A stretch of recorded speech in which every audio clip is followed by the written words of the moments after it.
खबरें सुनकर काफी अच्छा लगता होगा जब हमारे वैज्ञानिक किसी रॉकेट या स्पेसक्राफ्ट को दूर अंतरिक्ष में किसी अन्य ग्रह पर खोज करने के लिए भेजते होंगे। साथ ही उस रॉकेट या स्पेसक्राफ्ट से भेजी गई सैटेलाइट से मिलने वाली इंफॉर्मेशन का भी आप काफी इंतजार करते होंगे। लेकिन क्या आपने कभी ये सोचा है कि यह रॉकेट या स्पेसक्राफ्ट जब हमारे वैज्ञानिक किसी अन्य ग्रह पर भेजते हैं तो इसकी क्या प्रक्रिया रहती है और साथ ही हर ग्रह पर पहुंचने के लिए इन्हें कितना समय लगता होगा? क्योंकि ऐसा तो बिल्कुल भी नहीं है कि हमारे वैज्ञानिकों को केवल एक ग्रह पर टारगेट फिक्स करके उस रॉकेट को भेजना होता है। ऐसा इसलिए क्योंकि सभी ग्रह सूर्य के आगे पीछे चक्कर लगा रहे होते हैं, इसलिए कोई एक फिक्स्ड टारगेट पॉइंट ढूंढना आसान नहीं होता। रॉकेट को कुछ इस प्रकार भेजा जाता है कि वे एक ऐसे पॉइंट पर सही समय पर पहुंच जाएं, जहां पर हमारे वैज्ञानिकों ने अनुमान लगाया है कि वह ग्रह जहां पर इस रॉकेट को भेजा जाना है वो भी उस पॉइंट तक पहुंच जाए। साथ ही वह रॉकेट उस ग्रह की ग्रेविटी में भी घुस जाए। लेकिन फिर भी ये सब इतना आसान नहीं रहता। आखिर स्पेसक्राफ्ट में पर्याप्त फ्यूल की भी जरूरत होती है और अन्य ग्रह, तारे और सूरज की ग्रेविटी से भी उसे बचना होता है। तो चलिए आज हम इसे गहराई से समझते हैं कि आखिर एक स्पेसक्राफ्ट या रॉकेट को किसी अन्य ग्रह पर किस प्रकार भेजा जाता है और साथ ही हमारे सोलर सिस्टम में अलग अलग ग्रह पर पहुंचने के लिए कितना समय लग जाता है। किसी भी रॉकेट को किसी ग्रह पर भेजने के लिए सबसे ज्यादा जरूरी है पर्याप्त मात्रा में प्रोपेलेंट का मौजूद होना। प्रोपेलेंट दरअसल रॉकेट में डालने वाले फ्यूल को कहा जाता है। हालांकि जब वह रॉकेट उड़ने लगता है तब धरती की ग्रेविटेशनल फोर्स अपना काम कर रही होती है और इसलिए ये भी जरूरी होता है कि कोई भी रॉकेट काफी तेजी से धरती की ग्रेविटेशनल इन्फ्लुएंस से बाहर हो सके, ताकि जो ग्रेविटेशनल फोर्स उसे रोकने का काम करती है वो उससे भी पार हो जाए। यदि रॉकेट को किसी अन्य ग्रह पर पहुंचना है तो सबसे पहले यही देखा जाता है कि वह समय कौन सा है जब उस ग्रह की दूरी धरती से काफी कम होगी, क्योंकि ऐसा करने पर एक तो प्रोपेलेंट की भी कम जरूरत पड़ेगी और साथ ही डिस्टेंस और टाइम भी कम हो जाएगा। उदाहरण के लिए धरती और मंगल 2 साल में एक बार एक दूसरे के सबसे नजदीक होते हैं, इसलिए किसी रॉकेट को अगर मंगल ग्रह पर भेजना है तो ऐसे ही समय पर उसे लॉन्च किया जाता है। लेकिन यदि हमें किसी दूर के ग्रह पर रॉकेट भेजना हो तब हमें उसके पाथ का भी ध्यान रखना होता है कि कहीं वह रास्ते में किसी अन्य ग्रह की ग्रेविटेशनल इन्फ्लुएंस में ना जाए। और जैसा कि हमने आपको पहले बताया कि कोई भी ग्रह हमारे सोलर सिस्टम में एक फिक्स्ड पोजीशन में मौजूद नहीं होता। हर ग्रह टेंस ऑफ किलोमीटर्स पर सेकंड की स्पीड से लगातार सूर्य का चक्कर लगा रहे होते हैं। इसलिए किसी रॉकेट का ये भी जरूरी है कि उसे एक इलेप्टिकल ऑर्बिट में ही लॉन्च किया जाए और ऐसे इलेप्टिकल ऑर्बिट को होम एंड ट्रांसफर ऑर्बिट कहा जाता है। और इसलिए ऐसा नहीं हो सकता कि किसी भी रॉकेट को कभी भी अंतरिक्ष में भेज दिया जाए। लॉन्च की भी फिक्स्ड डेट और टाइम होता है, क्योंकि ये सब कैलकुलेशंस पर आधारित होता है। जब किसी रॉकेट को इलेप्टिकल ऑर्बिट में लॉन्च किया जाता है तब वह कुछ इस प्रकार होता है कि जब रॉकेट अपने टारगेट पॉइंट तक पहुंचेगा तब वहां पर वह ग्रह भी पहुंच जाएगा, जिस पर जांच करने के लिए किसी सैटेलाइट या स्पेसक्राफ्ट को रॉकेट के जरिए भेजा गया है। क्या आप जानते हैं कि मरकरी और वीनस जैसे ग्रहों पर चैलेंजेस थोड़े और भी बढ़ जाते हैं? ऐसा इसलिए क्योंकि यह दोनों ही ग्रह सूर्य के काफी नजदीक होते हैं और इसलिए यदि कोई रॉकेट इन तक भेजा जाए तो इस बात का काफी ध्यान रखना होता है कि कहीं सूर्य की ग्रेविटी ही उस रॉकेट को अपनी ओर ना खींच ले, क्योंकि यदि ऐसा हो गया तो फिर सूर्य उस रॉकेट को अपनी सतह की ओर आकर्षित कर लेगा और वह रॉकेट पूरी तरह से नष्ट हो जाएगा। इसलिए मरकरी और वीनस जैसे ग्रहों पर मिशन करने के लिए हमारे वैज्ञानिकों को और भी काफी मेहनत करनी पड़ती है। साथ ही यदि हमें रॉकेट को आउटर प्लेनेट की ओर भेजना हो तब भी रॉकेट की स्पीड इतनी तेज होना जरूरी है कि वह सूरज की ग्रेविटी को पार कर सके। अब आपने ये तो समझ लिया होगा कि किस प्रकार रॉकेट को लॉन्च किया जाता है और साथ ही लॉन्च के दौरान किन बातों का ध्यान रखना होता है। अब चलिए हम एक एक करके ये समझते हैं कि आखिर किस ग्रह तक पहुंचने के लिए कितना समय लगता है। शुरुआत करते हैं हमारे मरकरी ग्रह से, जो हमारे सूर्य का सबसे नजदीकी ग्रह है और साथ ही हमारे सोलर सिस्टम का सबसे छोटा ग्रह भी है। मरकरी ग्रह हमारी पृथ्वी से 91 मिलियन किलोमीटर दूर है, लेकिन आपको ये बात जानकर काफी हैरानी होगी कि इस ग्रह पर अब तक काफी कम मिशंस किए गए हैं। ऐसा इसलिए क्योंकि इस ग्रह पर रॉकेट या फिर स्पेसक्राफ्ट को भेजना काफी मुश्किल होता है, क्योंकि यदि कोई रॉकेट मरकरी की तरफ भेजा गया तो इस बात की काफी ज्यादा संभावना होती है कि सूर्य की ग्रेविटी ही उस रॉकेट को अपनी ओर खींच लेगी और उसे नष्ट कर देगी। इसलिए यदि हमें मरकरी ग्रह पर किसी रॉकेट को भेजना है तो हमें उसकी स्पीड इतनी ज्यादा तेज रखनी होगी। अमेज़न फ्रेश से कुर्सी लाओ, नहीं तो महंगा पड़ेगा। भाई सिर्फ घनश्याम, इस ऑनलाइन ग्रोसरी शॉपिंग के चक्कर में मुझे होगी कि आप मान लीजिए कि वह अंतरिक्ष में एक बंदूक से निकली हुई गोली की तरह ही होगा। इसलिए इस ग्रह पर किसी रॉकेट को भेजने के लिए सबसे पहले तो ओमेन ऑर्बिट में ही इसे भेजना होगा और मरकरी के केस में यह ऑर्बिट लगभग 310 मिलियन किलोमीटर लंबा पड़ेगा। साथ ही रॉकेट को मरकरी तक पहुंचने के लिए 106 दिन का समय भी लग जाएगा। और दूसरा, जैसा कि हमने आपको पहले ही बताया कि रॉकेट की स्पीड काफी तेज रखनी होगी, लगभग 58 किलोमीटर पर सेकंड के हिसाब से। हालांकि ऐसा भी नहीं है कि मरकरी पर कभी कोई मिशन किया ही नहीं गया हो।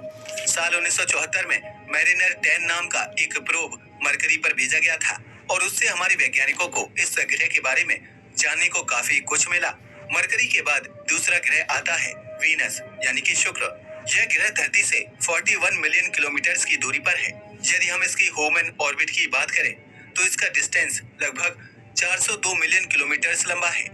लेकिन क्या आप जानते हैं कि यदि हम वीनस ग्रह पर भेजे गए स्पेसक्राफ्ट का इतिहास देखें तब आप ये पाएंगे कि हर एक स्पेसक्राफ्ट को वीनस ग्रह तक पहुंचने के लिए अलग समय ही लगा है।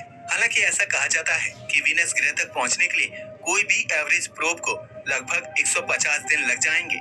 साल 1961 में वीनस ग्रह पर पहला मिशन किया गया और वेनेरा 1 नाम के एक प्रोब को लॉन्च किया गया। यह प्रोब वीनस ग्रह तक केवल 97 डेज में ही पहुंच गया। लेकिन साल 2006 में भेजे गए ESA's वीनस एक्सप्रेस को वीनस ग्रह के ऑर्बिट में पहुंचने के लिए 153 दिनों का समय लगा। यहाँ तक कि एक बार एक ऐसा मिशन भी किया गया था जब उसे वीनस ग्रह तक पहुंचने के लिए 463 दिनों का समय लगा था। अब चलिए बात करते हैं मंगल ग्रह की, जो कि हमारी धरती से 56 मिलियन किलोमीटर की दूरी पर है। और आज के समय में हमारे पास जो टेक्नोलॉजी है उसके हिसाब से मंगल ग्रह तक पहुंचने के लिए लगभग 8 महीने का समय लग जाता है। साथ ही इस ग्रह का ओमेन ऑर्बिट का डिस्टेंस लगभग 600 मिलियन किलोमीटर के बराबर है। लेकिन यदि मंगल ग्रह पर भी किए जाने वाले मिशन का इतिहास देखा जाए तभी आप यही पाएंगे कि कुछ मिशंस को इस तक पहुंचने के लिए ज्यादा समय लगा और कुछ को कम समय भी लगा। मैरिनर 6 और मैरिनर 7 को मंगल तक पहुंचने के लिए लगभग 156 दिन और 131 दिन लग गए। लेकिन कुछ ऐसे मिशंस भी थे जब उन्हें मंगल ग्रह तक पहुंचने के लिए 300 दिनों से भी ज्यादा समय लगा है। इसके बाद बात करते हैं जुपिटर ग्रह की, जो हमारे सोलर सिस्टम का सबसे बड़ा ग्रह है और आउटर प्लैनेट्स में सबसे पहला ग्रह भी है। ये हमारी धरती से 620 मिलियन किलोमीटर की दूरी पर है। लेकिन जुपिटर ग्रह तक पहुंचने के लिए अब तक हमारे पास कोई एवरेज टाइम ड्यूरेशन नहीं है, क्योंकि अब तक जितने भी मिशंस इस ग्रह पर किए गए हैं उन सबको अलग अलग समय ही लगा। जुपिटर ग्रह पर भेजे गए सबसे पहले प्रोब पायनियर 10, जिसे 2 मार्च 1972 को लॉन्च किया गया था, उसे जुपिटर तक पहुंचने के लिए 640 दिन का समय लग गया था। क्या आप जानते हैं कि उस प्रोब ने 1.273 बिलियन किलोमीटर का ह्यूमन ऑर्बिट तय किया था। अब आप ही अनुमान लगा लीजिए कि आखिर यह कितना बड़ा डिस्टेंस है। और यही कारण था कि वह प्रोब काफी तेज गति से जुपिटर ग्रह तक पहुंचा था।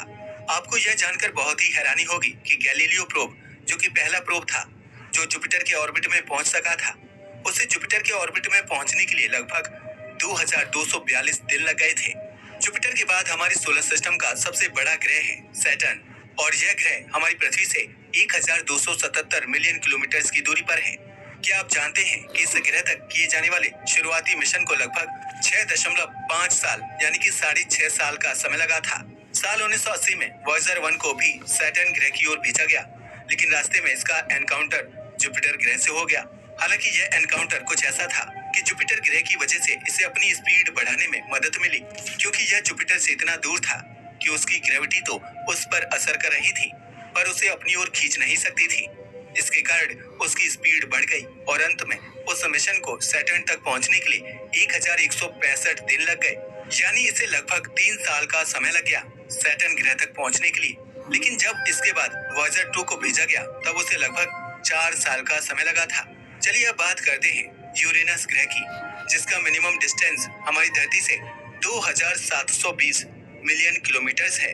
अब आप ही सोचिए कि यदि सैटर्न ग्रह तक पहुंचने के लिए कम से कम 6.5 साल का समय लगा, फिर यूरेनस ग्रह तक पहुंचने के लिए और भी ज्यादा समय लगता होगा। क्योंकि ये ग्रह हमारे सोलर सिस्टम का 7वां प्लेनेट है और काफी दूर भी है।